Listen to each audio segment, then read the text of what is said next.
Daddy ఎలా ఉన్నారు? బాగున్నారా? నమస్తే. ఇలాగ వచ్చాం యేసుక్రీస్తు మాటలు చెప్పుకుంటా. వెళ్తున్నారా? మీరు వెళ్తున్నారా? చర్చికి వెళ్తున్నారా? వెళ్ళేటోళ్ళేనా? ఏం మరి ఎవరు మీ ఊరికి చివరి దాకా ఎవరు రావట్లేదేటి? అవునవును. అదే ఇలాగా యేసుక్రీస్తు మాటలు చెప్పుకొని వచ్చాం. మరి మీరు రావాలి. మరి మీకోసం మా అంత దూరం నుండి మేము వచ్చాం. యేసుక్రీస్తు మాటలు చెప్పుకుంటూ వచ్చాం. యేసుక్రీస్తు మాటలు తెలియని వరకే యేసుక్రీస్తు మాటలు అవసరం కనుక ఇలా చెప్పుకుంటూ వస్తున్నాం. మీరు కూడా వెళ్ళట్లేదు ఎవరు ఊరు కదా? యేసుక్రీస్తు ప్రభు మాటలు చెప్పుకుంటూ వస్తున్నాం. మరి రాని వారి కోసమే.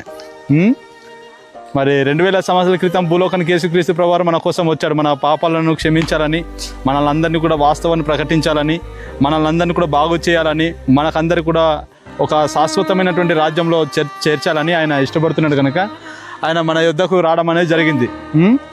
కాబట్టి మీరు అందరూ కూడా దేవుని సన్నిధికి వస్తే బాగుంటుంది డాడీ. మరి పరిస్థితులు అన్నీ కూడా ఏంటంటే ఇప్పుడు భయంకరమైనటువంటి పరిస్థితులు. మనం చేసేది ఏదైనా సరే కానీ దేవునికి మహిమకరంగా ఉండాలి. మరి కడవరి దినాల్లో భయంకరమైనటువంటి మరణాలు అనేవి ఏర్పాటు అవుతున్నాయి. భయంకరమైనటువంటి మరణాలు ఎక్కడ పడితే అక్కడే చచ్చిపోతున్నారు మనుషులు.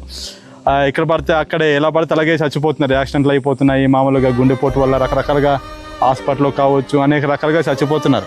సో కాబట్టి ఏంటంటే మనం బ్రతికి ఉన్నప్పుడే యేసుక్రీస్తుని నమ్ముకోవాలి. మనం ప్రాణం పోకుండా ముందే ప్రభుని నమ్ముకోవాలి. దీపం ఆరిపోక ముందే మన ఇల్లు చక్క పెట్టుకోవాలి.